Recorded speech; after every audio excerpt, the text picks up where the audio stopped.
quisiera avanzar un poco para presentar a nuestra siguiente ponente, que es la doctora Andrea Márquez, que también ella es egresada de la Universidad La Salle de la licenciatura de Medicina, es especialista en imagenología diagnóstica terapéutica en el Hospital Médica Sur, hizo la alta especialidad en imagen mamaria en el Instituto Nacional de Nutrición y actualmente es adscrita al área de imagen mamaria y CT Scanner Sur. Con ella la invitamos para que nos hable con respecto a la biopsia por estereotaxia. Bienvenida, doctora, muchas gracias. Para mí estar el día de hoy con ustedes, agradezco la invitación a todo el comité organizador y el día de hoy vamos a hablar un poquito de la biopsia guiada por estereotaxia. En general, bueno, ya hemos visto que el cáncer de mama se diagnostica con la ayuda de distintos elementos: la valoración clínica por parte de los médicos, estudios de imagen por parte de los radiólogos y la valoración de las piezas diagnósticas en el estudio de histopatología por parte de los patólogos. La mastografía digital, como lo acabamos de ver en las distintas presentaciones, ha disminuido la detección muy tardía del cáncer de mama, ¿no? Hemos encontrado más cánceres pequeños, carcinomas in situ, aquellas lesiones que no son palpables y tienen cambios realmente muy pequeños en la mastografía, y esto nos ayuda a tener una mejor calidad de vida y una mayor supervivencia en las pacientes con cáncer de mama. En general, las biopsias guiadas por imagen son seguras, son precisas, tienen muy pocos cambios fibrocicatriciales a nivel cutáneo y dentro de la glándula mamaria. Las complicaciones realmente son pocas y la recuperación de las pacientes es mucho más rápida que si lo hiciéramos por vía quirúrgica. En Estados Unidos, alrededor de un 70 al 90% de las biopsias mamarias se realizan por algún método de imagen, y de este porcentaje el 80% son benignas. Por eso es que vale la pena tener recursos para hacer una biopsia guiada por imagen y no tener tantas entradas al quirófano con resultados benignos. Específicamente, las biopsias guiadas por estereotaxia se van a hacer en pacientes que tengan diagnóstico de BI-RADS 4 o 5, que los hallazgos no sean palpables y no tengan representación mediante ultrasonido. Estamos hablando específicamente de microcalcificaciones, áreas de distorsión en la arquitectura, asimetrías y, en menor porcentaje, masas. Casi siempre las masas o los nódulos los podemos ver por ultrasonido. Es raro que no sea el caso. ¿Cuáles son las ventajas del sistema corte-aspiración, que es lo que utilizamos para hacer una biopsia estereotáxica? Es confiable. Únicamente vamos a hacer una incisión. La incisión ni siquiera llega a medir 1 centímetro, es aproximadamente de 5 milímetros, y a través de esta pequeña incisión en la piel atravesamos una aguja por la cual obtenemos múltiples muestras de tejido mamario. Al mismo tiempo que estamos tomando los fragmentos, podemos poner un poquito más de anestesia, de tal forma que la paciente va a tener menos dolor en el momento que estamos tomando los fragmentos. En realidad nosotros nos tardamos incluso mucho más en preparar todo lo que es alrededor de la biopsia que el momento preciso donde estamos tomando los fragmentos. La toma de biopsia específica no dura ni siquiera 1 minuto, ¿no? Entonces, todo lo demás que organizamos para que sea un éxito es lo que nos toma más tiempo. En algunas ocasiones es posible remover la totalidad de las lesiones. No es necesario poner suturas porque la incisión es muy pequeña, y también tenemos la posibilidad de colocar un marcador tisular en el sitio donde estuvimos trabajando, ya sea para dar seguimiento en caso de que haya sido un resultado benigno o tratamiento en caso de que hayamos encontrado alguna patología. Lo primero que vamos a hacer para poder realizar una biopsia guiada mediante estereotaxia de manera correcta es valorar nuevamente o de inicio la mastografía. Necesitamos ver si los hallazgos que mencionaron en la conclusión o que nosotros estamos viendo realmente son sospechosos y están a nuestro alcance, que no se trate de artefactos o la localización. Es muy importante para nosotros saber en dónde está el hallazgo que nos llama la atención, la lateralidad, la profundidad, si es que están muy cerca de la piel, si están en el tercio medio o si están muy posteriores. Todas estas cuestiones anatómicas de las lesiones a nosotros nos sirven mucho para saber cómo planear el procedimiento. Necesitamos saber si a la paciente la vamos a colocar en decúbito prono o la vamos a hacer la biopsia mediante mastografía con la paciente sentada. La vía por la que vamos a acceder a los hallazgos, ya sea en cráneo caudal, superior o de manera inferior, medial o lateral, y viendo también las características de la paciente, tanto del grosor de la mama como, por ejemplo, si es una paciente que tuviera un abdomen un poco voluminoso, nos dificulta hacer la planeación en la mesa. Y por supuesto tener una adecuada comunicación con la paciente. Como les mencionaba, todo lo que hacemos alrededor de la biopsia y su planeación es más tardado. Entonces necesitamos platicar con ellas para que sepan que pues es un procedimiento que nos va a tomar alrededor de 40 minutos, que necesitan mantener una posición específica, porque ahorita van a ver el detalle que necesitamos tener para este tipo de biopsias. Hacemos un interrogatorio a las pacientes enfocándonos en sus padecimientos, si son diabéticas, hipertensas, si fuman. Todo esto importa por los riesgos o complicaciones que podamos tener, ya sea de sangrado, de infección. Pacientes que estén con anticoagulantes o antiagregantes, es importante saberlo porque vamos a tener un poquito más de precaución. En todas tenemos precaución, sin embargo en estas vamos a tener especial atención, utilizar el hielo para hacer vasoconstricción de los vasitos que puedan estar sangrando, tener más tiempo de compresión posterior a la intervención. También necesitamos saber la edad de la paciente y sus restricciones físicas. Como les decía, nos tardamos aproximadamente 40 minutos y una paciente que tenga problemas de espalda, problemas de hombro, posiblemente se le dificulte mantener la posición adecuada. Y bueno, nosotros pedimos tiempos de coagulación para corroborar que todo esté en orden antes del procedimiento. Este es el equipo que nosotros usamos. Esta es la aguja de corte aspiración y este es pues lo que le hace funcionar, ¿no? Lo que hace la succión y el corte. Podemos hacer las biopsias guiadas mediante estereotaxia, como les decía, de dos maneras. Una es en la mesa prona, que es la primera imagen. Aquí la paciente se recuesta en decúbito prono y la mesa tiene un orificio central, a través del cual la mama que vayamos a biopsiar va a introducirse. Esta parte negrita es el detector, aquí tenemos la paleta que comprime y la paleta tiene un orificio. A través de este orificio es donde nosotros vamos a trabajar. Comprimimos la mama, la acomodamos y este es el tubo. Esta mesa gira 180 grados de tal forma que casi todas las lesiones las podemos biopsiar con esta mesa. La mesa nos ayuda a prever reacciones vagales. Entonces es una buena manera de hacer las biopsias. Sin embargo, lesiones que sean muy mediales o posteriores son difíciles de alcanzar con la mesa. Es por eso que también contamos con el sistema de corte aspiración en el mastógrafo.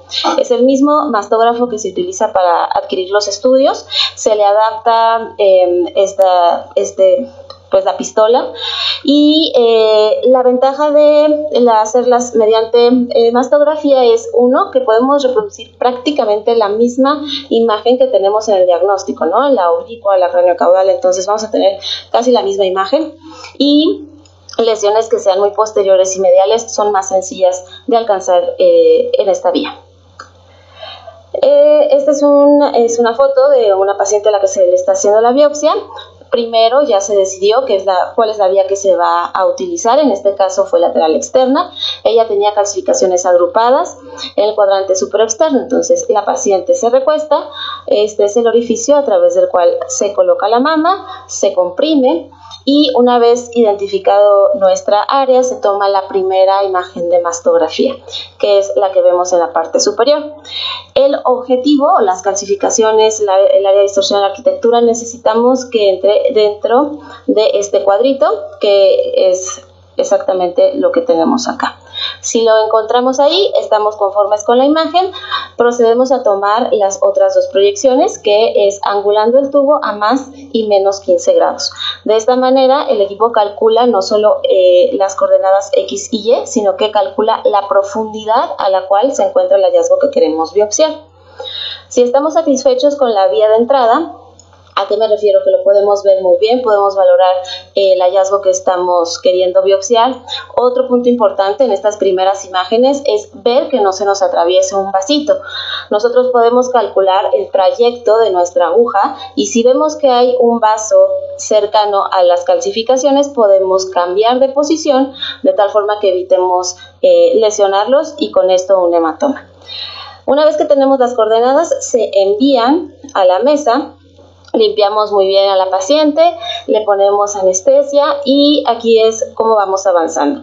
En la primera imagen tenemos la pantalla donde en este dibujito es como un diagrama de lo que está pasando. Esta es la parte donde está la mama, aquí está el objetivo y esta es nuestra aguja. El equipo ya tiene las coordenadas a las que necesitamos avanzar y con esta perilla poco a poco vamos avanzando la aguja hasta que quedamos justo en el sitio donde queremos biopsiar. Aquí nos indica que ya no le falta ningún milímetro ni nada para llegar al sitio de la lesión y nos pone que estamos en verde, entonces es el sitio donde necesitamos trabajar. Y esto es lo que está sucediendo viéndolo como del lateral. Esta sería la mama. Esta línea de mayor grosor es el detector, esta es la paleta que tiene su orificio a través del cual vamos a pasar la aguja.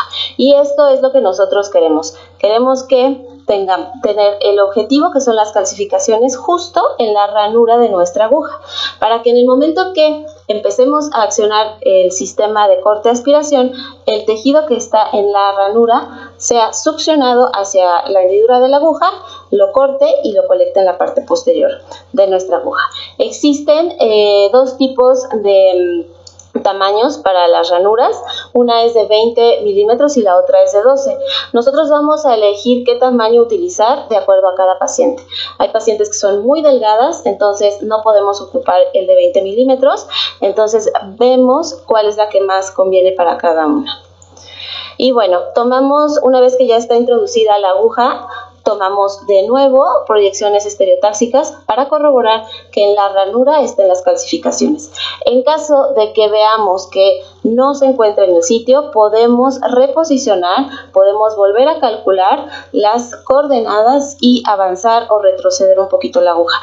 No es infrecuente que a veces las pacientes se puedan mover, ¿no? Porque pues sí tomamos un poquito de tiempo, entonces si están incómodas, cualquier movimiento, realmente este equipo es tan preciso que sí puede variar la localización de las calcificaciones y no tener una biopsia exitosa. Posteriormente, ya que estamos en el sitio preciso, lo que hacemos es girar. Esta aguja gira en el mismo soporte, gira 360 grados y vamos tomando. En cada sitio donde nos detenemos se adquiere un fragmento y al mismo tiempo tenemos la capacidad de poner en el sitio donde estamos trabajando un poquito más de anestesia. Entonces, en realidad no es un procedimiento tan doloroso. Todas las muestras se van a colectar en la parte posterior de la aguja, es como una cápsula que va colectando las muestras. Aquí también se va limpiando, tiene solución salina y posteriormente se retira esta cápsula y adentro de la cápsula tenemos esta como rejilla, esta colector de las muestras. Estas las sacamos y las colocamos en una caja de Petri. Esta cajita de Petri le vamos a sacar una radiografía para poder observar las calcificaciones y con esto estamos satisfechos de que lo que estamos biopsiando es tejido que nos está llamando la atención y tenemos la certeza de que es lo que se está mandando a patología. Una vez que corroboramos la presencia de calcificaciones en las muestras, vamos a colocar el clip.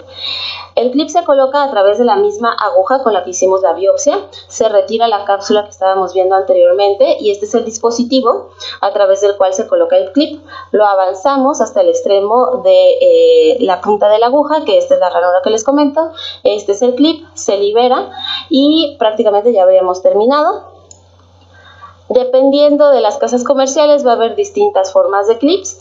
Se recomienda que si vamos a tomar de dos sitios distintos en una misma mama, coloquemos clips con distintas formas y anotar muy bien cuál fue la forma que corresponde a cada una de las biopsias, por si alguna de ellas tiene diagnóstico distinto.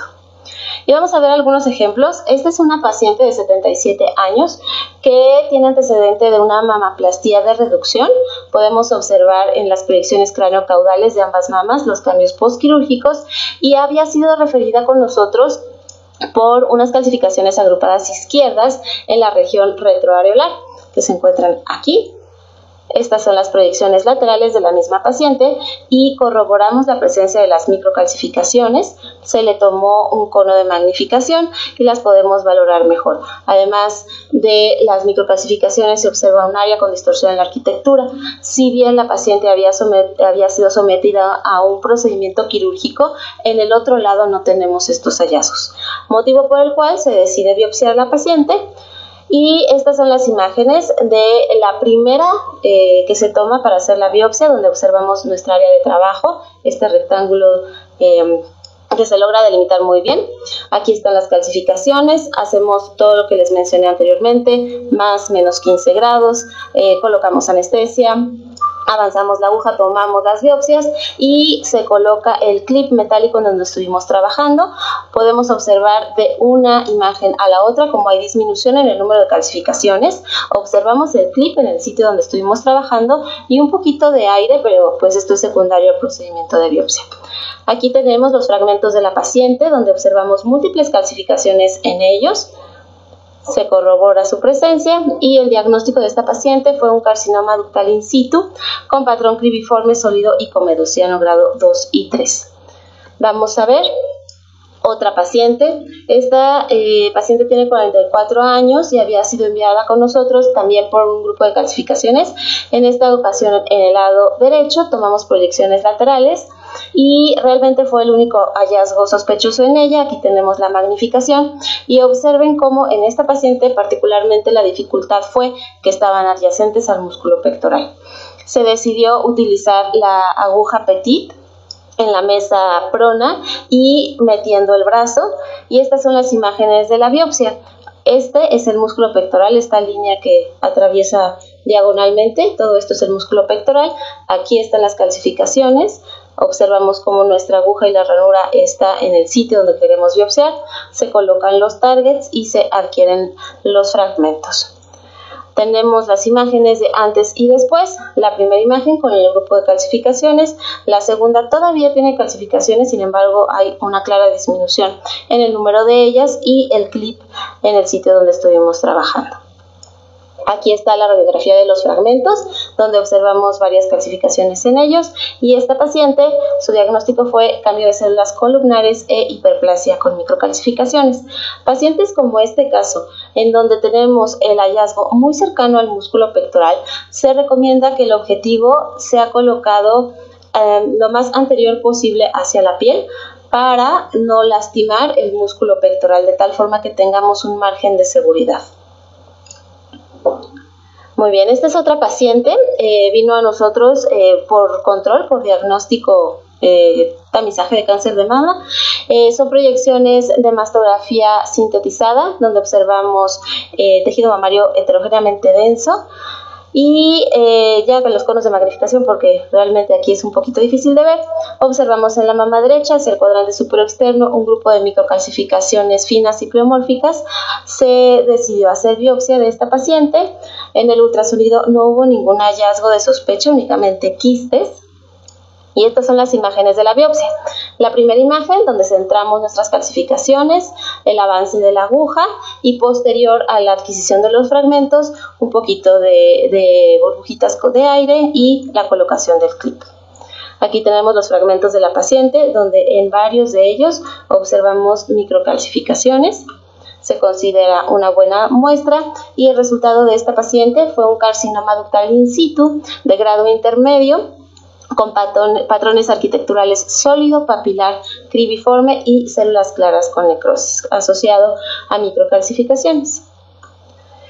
Ahora, la biopsia por tomosíntesis es lo más reciente que tenemos con este tipo de tecnología. Desde el 2011 la FDA la aprobó para la detección en el cáncer de mama.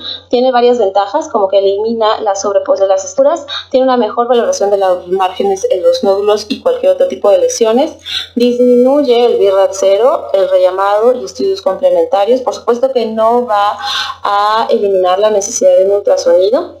Detecta lesiones muy sutiles y sobre todo en mamas que son densas, y disminuye hasta un 9% los falsos negativos. Es por eso que hemos encontrado lesiones que solamente vemos por tomosíntesis y nos vemos en la necesidad de tener una herramienta para hacer este tipo de biopsias. La biopsia por tomosíntesis realmente es muy buena. La dosis de radiación que se utiliza para este tipo de biopsias incluso es menor que la que se utiliza para la estereotaxia. La podemos usar sobre todo en las áreas de distorsión en la arquitectura, y lo que se ha observado al hacer una comparación de las biopsias guiadas con estereotaxia a tomosíntesis es que se ha incrementado el porcentaje de cicatrices radiales. Se ha observado hasta un 8.3% con esta nueva técnica. Las asimetrías y las masas también pueden ser biopsiadas a través de tomosíntesis, y lo que les comento, tiene menor radiación. Como no hacemos la primera, después el más menos 15, tenemos una ubicación tridimensional muy buena, nos acorta el tiempo y le hace a la paciente mucho más fácil el procedimiento. Así es como lo hacemos. La paciente igual está acostada en la mesa prona, y el tubo toma las distintas imágenes en tomosíntesis, de tal forma que en el equipo se nos hace una reconstrucción tridimensional y nosotros elegimos el sitio preciso donde vamos a biopsiar. Vamos a ver un ejemplo. Esta paciente, estamos viendo la proyección lateral y cráneo caudal de la mama izquierda, donde observamos tejido heterogéneamente denso. Les voy a pasar directo ya la tomosíntesis. Y en el cuadrante superior, superiores, en la proyección lateral, observamos un área de distorsión en la arquitectura que se asocia a microcalcificaciones. En la proyección cráneo-caudal está casi retroareolar, un poquito hacia los externos. Decidimos hacer biopsia. Esta paciente, mediante ultrasonido, no tenía representación esa distorsión en la arquitectura.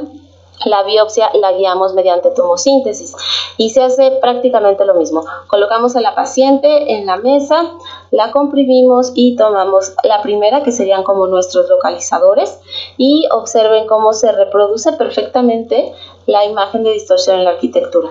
Lo que se hace en estos casos es elegir el corte en donde queremos hacer la biopsia. Se lo seleccionamos a la máquina, ella calcula las coordenadas y las envía a nuestra mesa. Se le hace la biopsia y esta es la imagen post-biopsia, donde observamos el marcador y un pequeño hematoma, al igual que un poco de aire dentro de la glándula mamaria. Esta paciente también se radiografiaron las muestras, tiene pequeñitos calcios y el diagnóstico fue una cicatriz radial. Esta es otra paciente que acude a tamizaje. Es un tejido, la señora tiene 80 años, es un tejido fibroglandular, y observen que en la mama derecha hay un área de distorsión en la arquitectura y una asimetría hacia los cuadrantes externos que se corrobora en la proyección mediolateral oblicua. Es esta zona. Realizamos proyección lateral con cortes de tomosíntesis y se reproduce muy bien esta misma imagen. Por ultrasonido tampoco tenía representación sonográfica, entonces decidimos hacer la biopsia por tomosíntesis. Estas ya son las imágenes estáticas del procedimiento, donde ubicamos muy bien el área de distorsión en la arquitectura.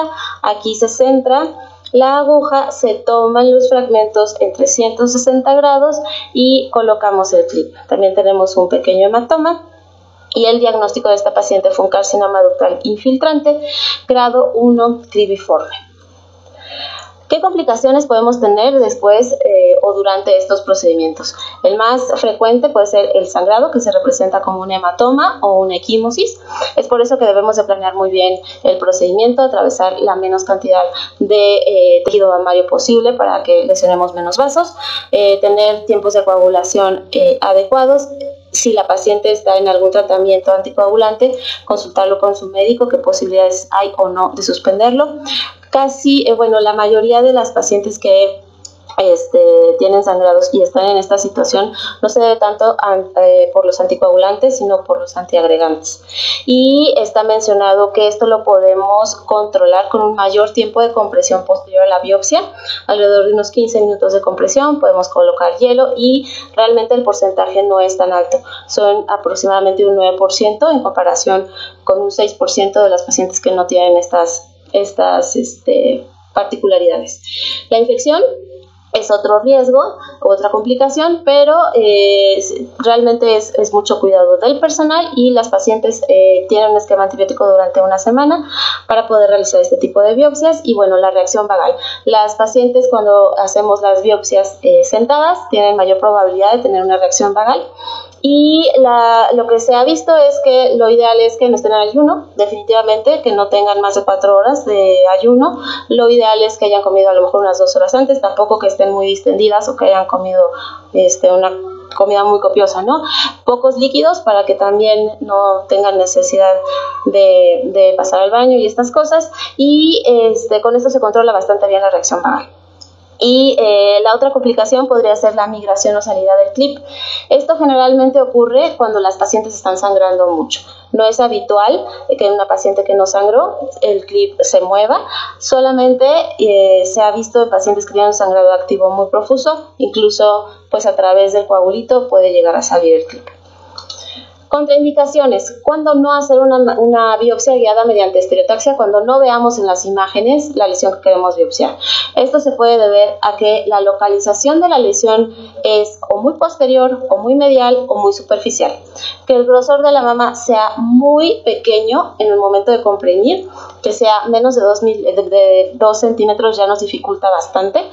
Y contraindicaciones relativas, los anticoagulantes y pacientes que tengan una mastitis o una infección activa tampoco está indicado. Sin embargo, es muy importante aquí la clínica para no confundir una mastitis con un cáncer inflamatorio, ¿no? Que debemos hacer una biopsia. En conclusión, la biopsia estereotáxica es un método ideal para el diagnóstico de lesiones que no son palpables y que únicamente son visibles mediante mastografía. Por supuesto que necesitaría una paciente entrar a quirófano cuando no hay concordancia entre lo que está mencionando el patólogo y lo que nosotros estamos viendo mediante mastografía o en lesiones de alto riesgo, con hiperplasias con atipia, cicatrices radiales, lesiones papilares y por supuesto una paciente que se haya diagnosticado con cáncer, pues el tratamiento posterior va a incluir una intervención quirúrgica. La comunicación entre nosotros, el médico tratante y el patólogo es indispensable para que podamos llegar a un diagnóstico certero. El éxito de cualquier biopsia y de una detección oportuna del cáncer pues va a depender de un buen procedimiento y una adecuada correlación entre las 3 áreas. Muchas gracias. La verdad me hizo sentir como si estuviera yo en la sala de la toma de las biopsias por estereotaxia. Nunca había tenido la oportunidad de poder ver, ¿no?, de manera presencial una, pero sentí que estaba yo ahí justamente con usted tomando la biopsia, y por lo cual le agradezco como su brillante participación. Este módulo de preguntas van a ser combinadas con unas que hicieron nuestros el auditorio en Facebook, y también gente que está aquí presente, ¿no?, con nosotros. Y la primera, quisiera hacer una pregunta abierta para las 3. Si existe, primero que nada, un lugar o cuáles son los criterios para nosotros decidir cuál es un gabinete que esté bien capacitado para nosotros poder mandarles los estudios por imagen. Bueno, de entrada, que sea un médico radiólogo y con una alta especialidad en imagen mamaria de preferencia. En cuanto a los equipos, pues ya lo mencionamos, de preferencia en mastógrafo digital, y bueno, en el ultrasonido que tenga por lo menos un transductor de 12 MHz. Esos son los principios. Ok. ¿Existe algo también con respecto al reporte? Porque también a veces hay una variedad, ¿no? Y es una forma también de identificar la adecuación de un gabinete, cómo viene el reporte. En lo personal, y creo que van a, ¿no?, de alguna forma a compartir esto conmigo, los que nos dedicamos más bien a la ginecología, a veces nos vienen reportes que no vienen clasificados como, ¿no?, con BIRATS. Otros no vienen una conclusión o nada más viene una descripción.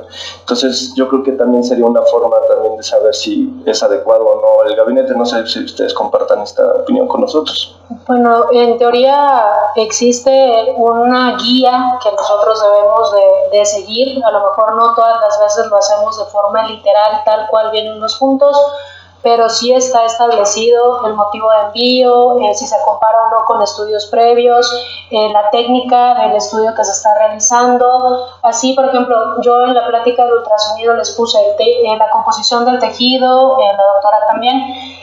Esta guía, que viene muy específica, muy resumida, está dada por el Colegio Americano de Radiología en la guía del BIRATS. y así es como debería de venir estructurado cada reporte.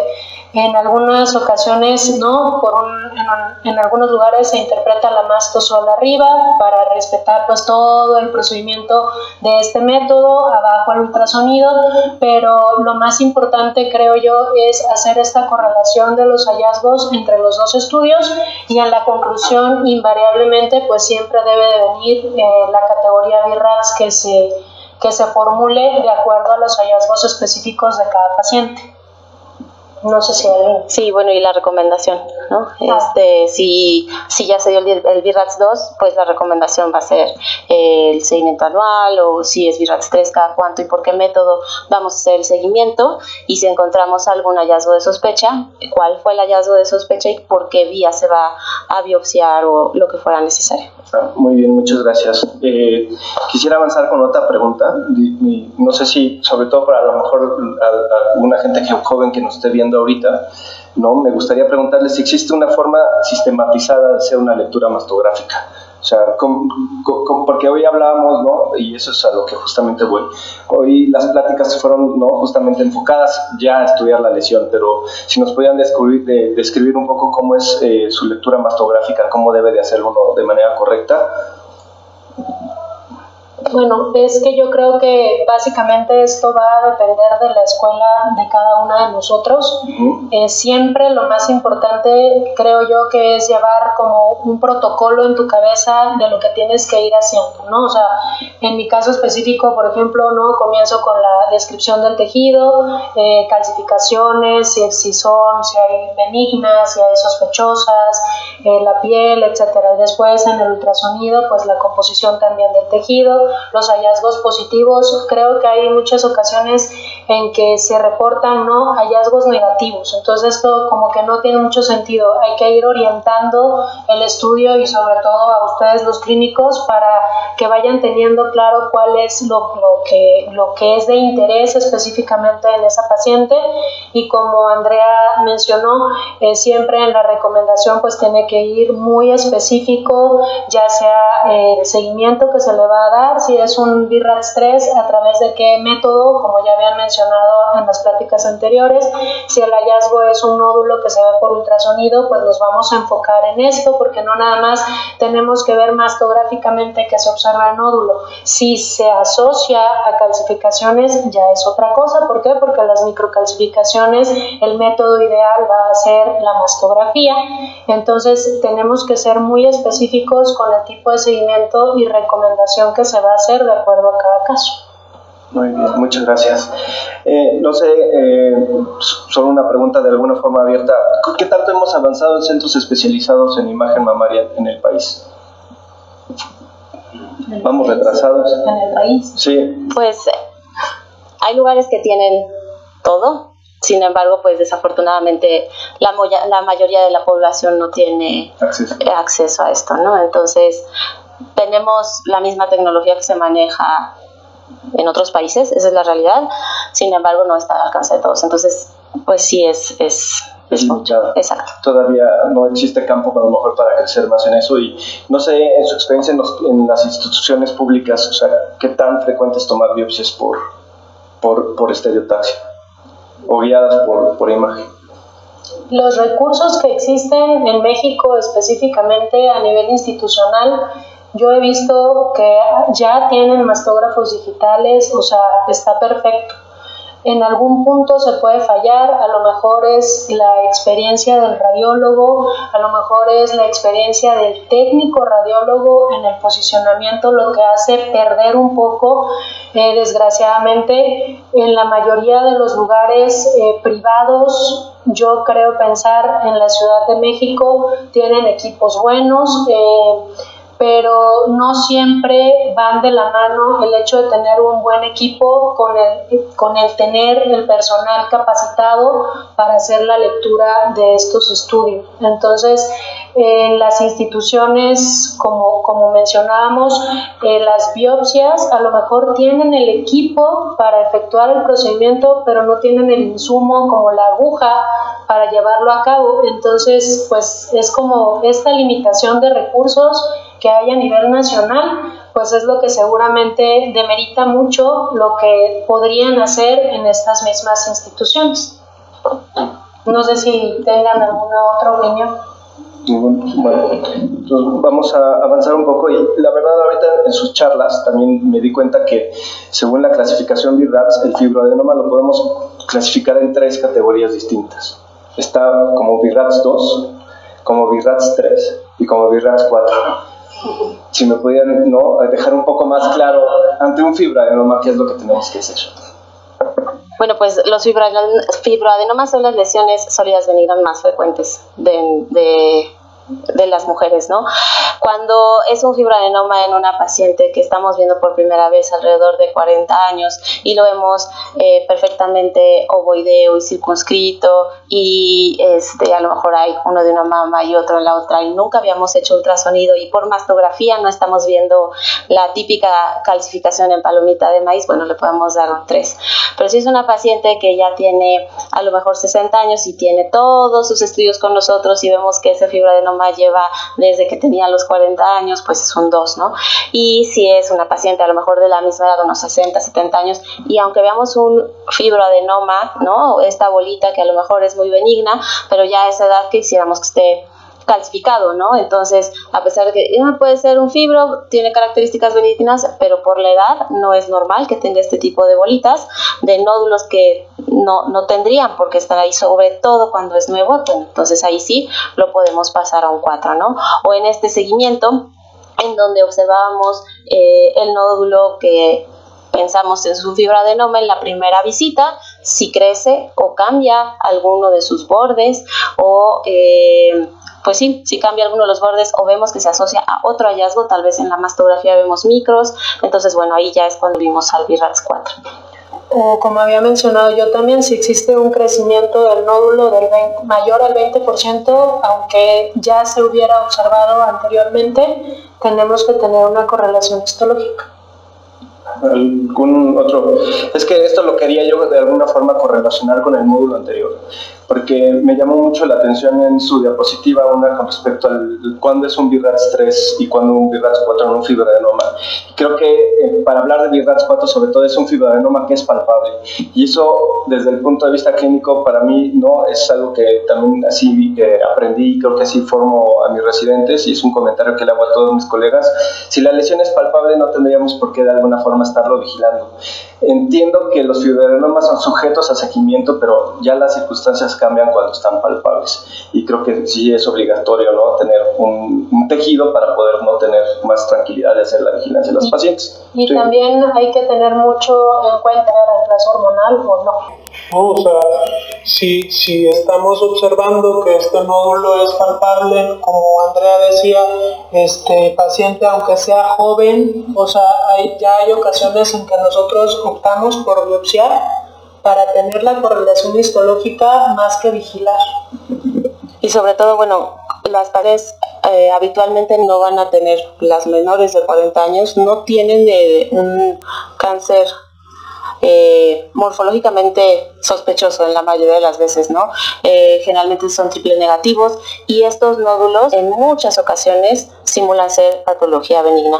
Entonces sí, por supuesto, aunque sea una paciente joven, si vemos que es palpable, que a lo mejor tiene varias lobulaciones, es el único nódulo, bueno, pues no habríamos que esperar. Muy bien, ¿algo que agregar? En cuanto a ¿qué hay desde el punto de vista radiológico, estos BIRATS 3, en qué momento se puede negativizar? Negativizar me refiero a recategorizar a un BIRATS 2, siempre y cuando, ¿qué? ¿O cómo? ¿Cuánto tiempo? Bueno, hablando de mastografía, primero el hallazgo, ¿no?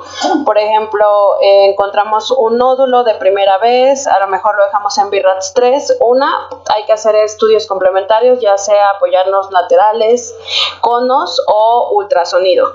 Si no tiene traducción ecográfica y es de primera vez, la mayoría de las veces las dejamos en BIRATS 3. El seguimiento es cada 6 meses durante 2 años. Si a los 2 años no presenta presentó ningún cambio, esta paciente se tiene que categorizar a un BIRATS 2, se tiene que bajar automáticamente. Si se agregan otros hallazgos, ya sean nódulos, distorsiones de la arquitectura, aumento de tamaño o cambio en la morfología, ahí sí ya tendríamos que cambiarlo inmediatamente, no esperarnos a los 2 años, a lo mejor a los 6 meses que fue ya se agregó otro hallazgo, ahí inmediatamente hay que subir de categoría. Yo quiero comentar algo. Si tú, cada uno de nosotros recibe pacientes de diferentes gabinetes, ¿no? Algunos tal vez con buen prestigio, digamos, porque cada uno de nosotros nos vamos haciendo una idea de acuerdo a las personas que sabemos que trabajan, ya sean médicos sonografistas, que hagan un ultrasonido. Entonces, si llega un BIRATS 3 en particular con cada uno de nosotros que somos especialistas en imagen mamaria, llega un ultrasonido con un BIRATS 3 efectuado por un médico sonografista, y entonces nosotros evaluamos y observamos que encontramos un fibroadenoma típico que por mastografía tiene las calcificaciones en palomitas de maíz, entonces yo no voy a dejar una categoría 3 aunque lleve 6 meses. ¿Por qué? Porque tengo la certeza de que va a ser un nódulo benigno, y entonces en el momento en que tú lo evalúes y lo veas y tienes la certeza de saber que es bueno, lo bajas en el momento que sea el seguimiento, en el momento en que te llegue la paciente.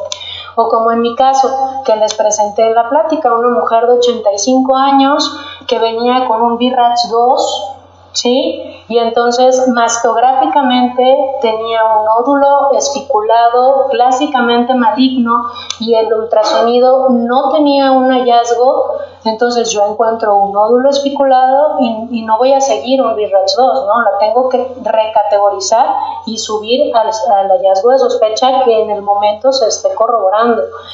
Y existe mucha controversia y a veces confusión. El BIRATS 3, el doctor Galvez presentó el algoritmo.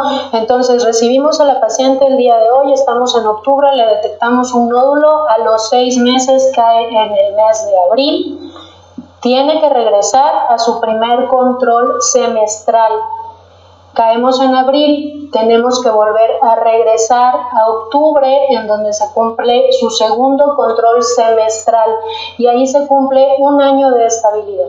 Entonces, al otro año volvemos a caer en octubre nuevamente, se hace el tercer control, y el último, que es donde también entra la controversia, las lesiones pueden seguirse 2 años o 3 años, dependiendo de qué hallazgo estamos vigilando.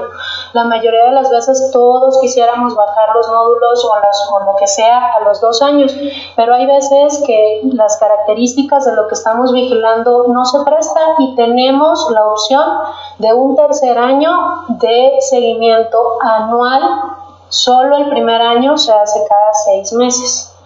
Bueno, se gusta repetir porque no se ha escuchado. Bueno, la contestación de la doctora Telma va en relación. Ellos sí me preguntan. Que si tu pregunta, ¿no? Que era la paciente que tiene antecedente de cáncer, porque fue llevada a una cuadrantectomía. Seguramente en la escuela, pero es válido que aun cuando mastográfica y radiológicamente esté todo bien, le den una categoría 3. No. ¿No? O sea, todo va a depender del hallazgo que tenga cada paciente. La realidad es, la mama operada habitualmente va a tener cambios y van a tener áreas de distorsión en la arquitectura, vamos a encontrar calcificaciones incipientes que a lo mejor más adelante se van a ver que son de necrosis grasa, ¿sí? O sea, pero todo depende de la paciente. Y si tú ves una paciente cuyos cambios fibrocicatriciales son muy pocos, no vale la pena radiarla. ¿Por qué? Porque ustedes clínicamente están haciendo también una vigilancia. Pero si en la paciente estamos observando áreas de distorsión en la arquitectura por ultrasonido, imágenes hipoecoicas que modifican la morfología con el cambio de la posición del transductor, etcétera, entonces tenemos la obligación de vigilar a esta paciente de cerca. ¿Por qué? Porque sabemos que el sitio de la cicatriz quirúrgica nos puede causar problemas. Y creo que en estos casos también es muy útil para nosotras ver cómo fue el diagnóstico. Si fue una paciente con calcios en donde la biopsia por estéreo se llevó la mayoría de los calcios y únicamente fue para retirar el tejido y los bordes fueron negativos, bueno, lo más probable es que no haya tumor residual, ¿no? Entonces eso también es muy valioso para nosotros saber cómo fue el cáncer inicial, si fue un nódulo, si fue muy grande, si fue multicéntrico o lo que fuera, ¿no? Entonces en este sentido creo que para nosotros también luego las pacientes no nos quieren llevar el estudio donde se les detectó el cáncer, pero realmente a nosotros nos sirve muchísimo porque sabemos entonces cómo estaba la mamá antes, cómo fue el diagnóstico y qué seguimiento es más apropiado para cada paciente. Y aprovechando, ¿qué otras tecnologías en actualidad para disminuir el riesgo de ser diagnosticado con un VIRATS-3? Porque el VIRATS-3, como vemos, a veces es un campo, ¿no?, entre el bien y el mal y nos genera principalmente ansiedad a las pacientes, ¿no? Y eso creo que es algo que tenemos que también ser responsables de eso, pero también a nosotros mismos ante qué nos estamos enfrentando. ¿Existe alguna otra tecnología para disminuir este tipo de casos? De las cuestiones básicas, como seguramente tú podrás tal vez hablar de otras cosas, tú también. En el ultrasonido yo mencionaba la elastografía. La elastografía es un método o una herramienta que es con un software aparte que se adquiere aparte de un ultrasonido convencional, pero si lo compras tú puedes llevar a cabo elastografía en tus pacientes. Se supone que ha logrado disminuir la cantidad de VIRATS-3 porque al valorar la rigidez que yo les mencionaba en la plática ayuda a disminuirla, porque entonces a mí me gusta más la que es cuantitativa. O sea, a mí no me gusta que si depende cómo pones tu mano y cómo aprietas, entonces el nódulo sí se comporta diferente, pero eso también lo puedes evaluar sin necesidad de elastografía, la compresibilidad de un nódulo, y si es suave, pues tú lo apachurras y disminuye su diámetro. Pero en este tipo de elastografía que es cuantitativa, en donde yo les decía de 4.5 a 8 con una desviación estándar de 1.7 más o menos de metros sobre segundo, esa es la rigidez que es sospechosa, y el punto de corte es de 3.25 metros sobre segundo. Entonces esta herramienta del ultrasonido ha ayudado a disminuir los VIRATS-3. En mi particular punto de vista, creo que si tú efectúas un rastreo sonográfico bueno en 2D, puedes no necesitar la elastografía, pero existe esta herramienta, por lo menos por parte del ultrasonido. No sé si quieran hablar de los otros métodos. Bueno, cabe destacar que hay hallazgos que no tienen traducción ecográfica, entonces podemos ocupar tomosíntesis. Actualmente también ya está la mastografía contrastada y bueno, ya en casos más extremos, resonancia magnética de mamas.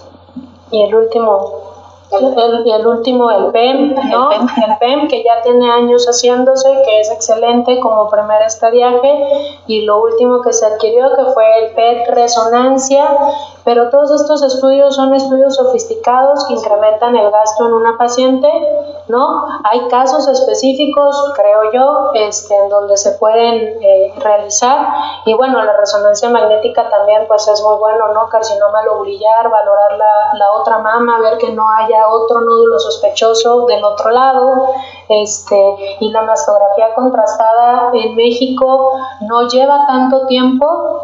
Realmente creo yo que vamos en la curva de aprendizaje, pero va a llegar a ser un método muy bueno porque los costos no son tan altos. Entonces va a permitir tener estadificaciones mejores para los pacientes. La doctora Andrea hablaba de la biopsia estereotáxica por tomosíntesis. ¿La otra variante cuál es? Me quedó confusión. Sí, la estereotáxica lo que hacemos es tomar la primera imagen, donde es como la mastografía, ¿no? Es en una proyección completamente perpendicular. Después hacemos 2 proyecciones a más y menos 15 grados, para que el equipo pueda localizar la profundidad a la que se encuentra la lesión. Y en la tomosíntesis, el equipo toma varias imágenes consecutivas del área, como si se hiciera una tomosíntesis habitual, y entonces únicamente tenemos como un bloque de imágenes, no tenemos las 3, solamente tenemos el bloque de tomosíntesis de esa área en particular. Entonces nosotros en la pantalla avanzamos estos cortes de tomosíntesis, identificamos dónde es y ahí de la misma manera se calculan las coordenadas porque también tenemos ya angulado el tubo, sabemos, el equipo lo calcula y ya tenemos perfectamente el sitio donde se hace. ¿De qué depende de que el clínico como clínicos optemos por biopsia por tomosíntesis o biopsia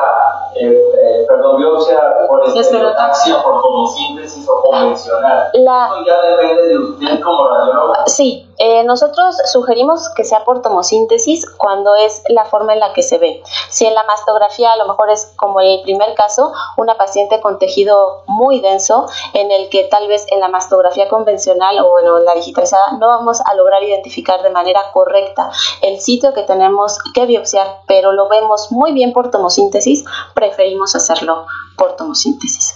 Y bueno, en general, lo que se ha visto es que incluso es muy buena, mejor que la estereotaxia para los calcios porque da menos radiación y disminuye el tiempo. Entonces, en algún momento podría ser casi todo por tomosíntesis. Y en los casos específicos que tiene que ser forzosamente son los hallazgos mastográficos que ya mencionaron, distorsiones en la arquitectura, asimetrías que no tengan traducción mastográfica, entonces se ubican en el sitio exacto en donde se observa en el corte, digamos. ¿Por qué? Porque el número de cortes va a depender del espesor de la mama, pero ellos van de acuerdo al mastógrafo, se pueden hacer reconstrucciones de 1 milímetro, de 0.5, entonces se ubican en ese sitio exacto y ahí es en donde obtienen el material. Solo para concluir, creo que tú presentaste un caso, ¿no, doctora López? Con respecto a una paciente de 85 años que la mandan con un VIRAX 2, supongo que lo hicieron por tamizaje o clínicamente. No, ese caso fue muy triste. La señora, les platicaba yo, venía con un VIRAX 2 que no había cumplido el año todavía.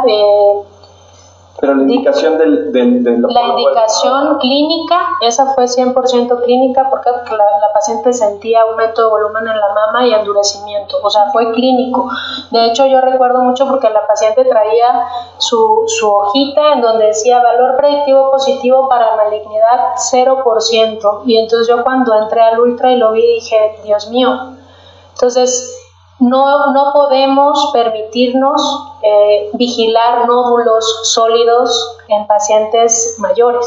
¿Por qué? Porque sabemos que el crecimiento va a ser lento. Entonces, independientemente del momento en que se le haga el hallazgo, evidentemente no hablando de un fibroadenoma calcificado, ¿no? O sea, un nódulo que se vea hipoecoico, bien delimitado, pero es único y no tenemos con qué establecer periodo de estabilidad, se tiene que saber de qué se trata. Es que esto justamente me lleva a tratarlo de correlacionar con la plática anterior, ¿no? De que hablábamos de en qué momento hay que suspender el tamizaje.